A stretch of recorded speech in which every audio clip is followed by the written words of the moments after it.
आज हम श्रीमद् भगवद गीता के अध्याय 18 मोक्ष संन्यास योग का श्लोक 24 संस्कृत उच्चारण और हिंदी अर्थ सहित समझेंगे। पहला चरण य, तू के पास जो लाइन है उसका मतलब हुआ आधा त, य के साथ आधा त यत तू, का में के साथ आधा प, का में सुना, क पूरा, म के ऊपर आधे र की मात्रा क के साथ करेंगे कर, म में अमिक्स करेंगे कर्म। पहला चरण फिर से यत्तुका में सुना कर्म। दूसरा चरण साह, ह के बाद में अंग, अंग का क्या काम है, ह के ऊपर बिंदी लगाएगा, आधे न की नाक से पढ़ा जाएगा साहं कारेण में अमिक्स करेंगे साहंकारेण, वा पुनः न में अ की मात्रा तो विसर्ग को पढ़ना है ह पुनः। सेकंड चरण फिर से साहंकारेण वा पुनः। पहला और दूसरा चरण साथ में यत्तु कामेप्सुना कर्म साहंकारेण वा पुनः। तीसरा चरण क्री, क्री में क्र का मतलब हुआ क आधा और र पूरा, उस पर र पूरे पर ई की मात्रा री तो क्री बन गया। य में अमिक्स करना क्रियते, ब में अमिक्स करते हुए बहुलायासा, बहुलायास शब्द पुराने के बाद स पे अनुस्वार आधा म बहुलायासम। तीसरा चरण फिर से क्रियते बहुलायासम। चौथा चरण त पूरी के साथ आधा द तद, रा ज स दोनों अक्षर पूरी दोनों में अमिक्स करना है राजस। मुदा, मुदा के बाद में री, री का मतलब हुआ ह आधा और ह के अंदर री से ऋषि की मात्रा ऋतम, तब पूरी के साथ आधा म किया तम। चौथा चरण रिपीट तद्राजस मुदा ऋतम।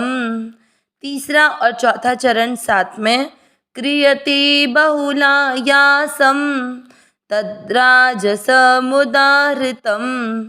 पूरे श्लोक का उच्चारण एक साथ यत्तु कामेप्सुना कर्म साहंकारेण वा पुनः क्रियते बहुलायासम तद्राजस मुदा ऋतम। एक बार फिर से यत्तु कामेप्सुना कर्म साहंकारेण वा पुनः क्रियते बहुलायासम तद्राजस मुदा ऋतम। श्लोक का अर्थ समझेंगे। इससे पिछले श्लोक में हमने सात्विक कर्म का वर्णन सुना था, जिसके अनुसार जो भी कर्म शास्त्र विधि से नियत किया हुआ, मतलब कि जैसा शास्त्रों में बताया गया उस अनुसार किया गया हो, साथ में उसको करने वाला करने का अभिमान ना करे, फल की इच्छा ना करे और राग और द्वेष से रहित होकर कर्म करे, ऐसा कर्म सात्विक कर्म कहा जाता है। अब हम राजस कर्म का वर्णन आज के श्लोक के माध्यम से सुनेंगे।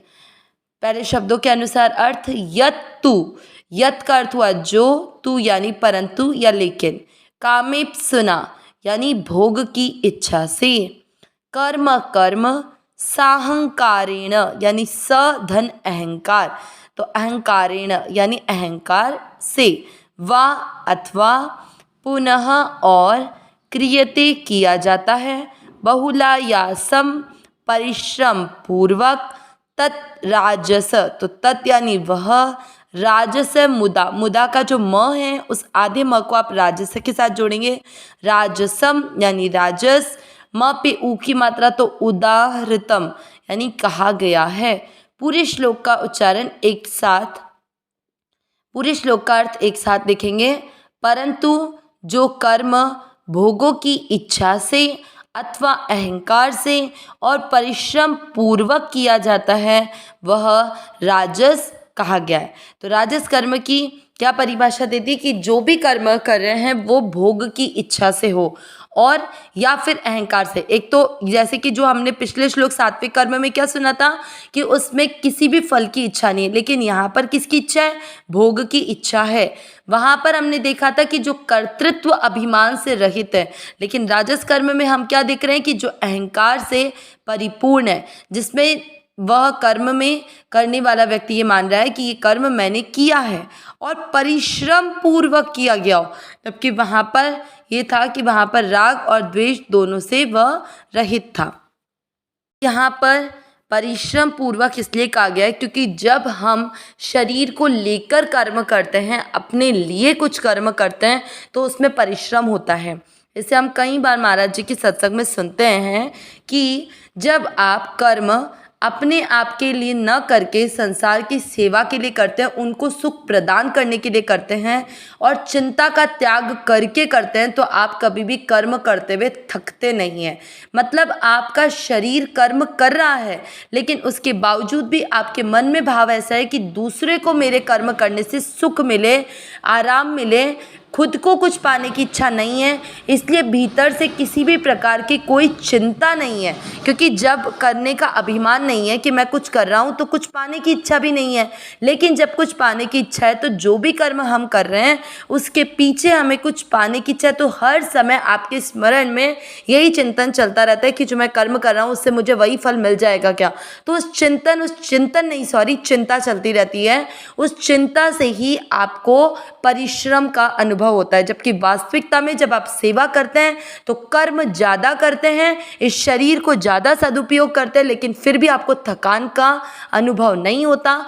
लेकिन जब शरीर खुद को पाने का भाव रखकर, खुद के स्वार्थ के भाव से कर्म करता है, खुद भोग की इच्छा से कर्म करता है, तो उस समय चिंता होने के कारण मनुष्य को ज़्यादा थकान का अनुभव होता है। उसको ऐसा लगता है कि मैंने ज़्यादा मेहनत की है, ज़्यादा परिश्रम किया है। इसलिए यहाँ पर ये शब्द काम आया, परिश्रम पूर्वक किया जाता है।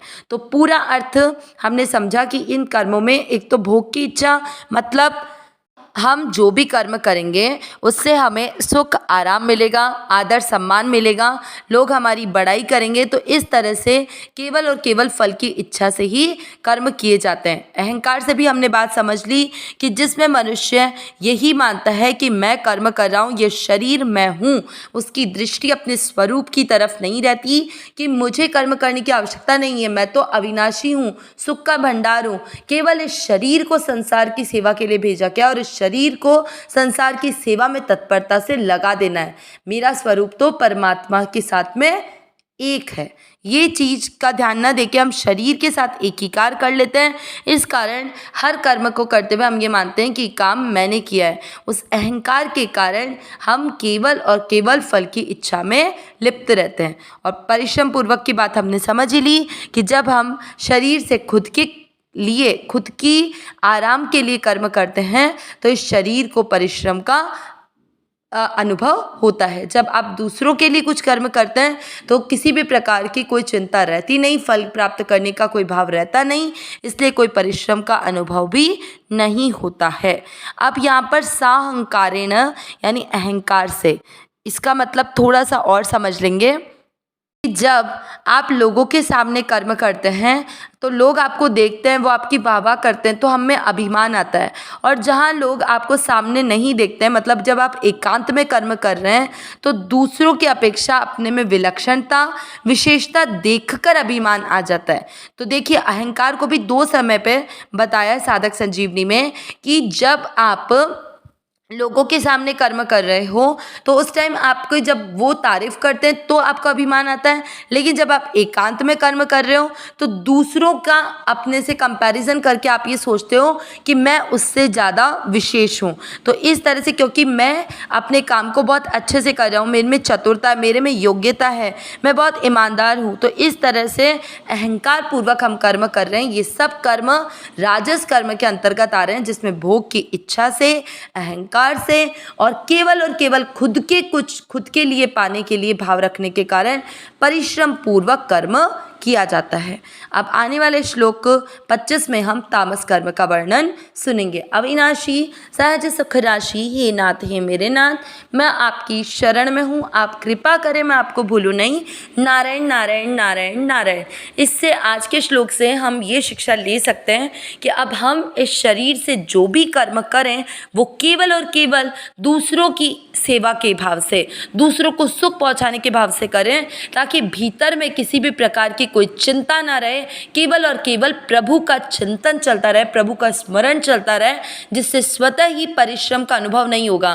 तभी तो हम देखते हैं कि जो संत महात्मा होते हैं उनका केवल देने का भाव रहता है, इसलिए वो हमसे कम सोते हैं, अपना साधन अधिक से अधिक करते हैं, लेकिन उसके बावजूद भी वो दिन भर देने के भाव के कारण उनको दिन भर आप कुछ भी करवा लो पर उन्हें थकान का अनुभव नहीं होता। और हम इस घर में अगर थोड़ा सा काम करते हैं लेकिन दिन भर भीतर से कुछ ना कुछ पाने की इच्छा रहती है, मैं ये काम कर रहा हूँ, मुझे तारीफ मिले, मुझे ये सब लोग कहें कि कितना काम करती है, कैसे करती है, ये सब भाव पाने की इच्छा के कारण भीतर भीतर चिंता चलती रहती है।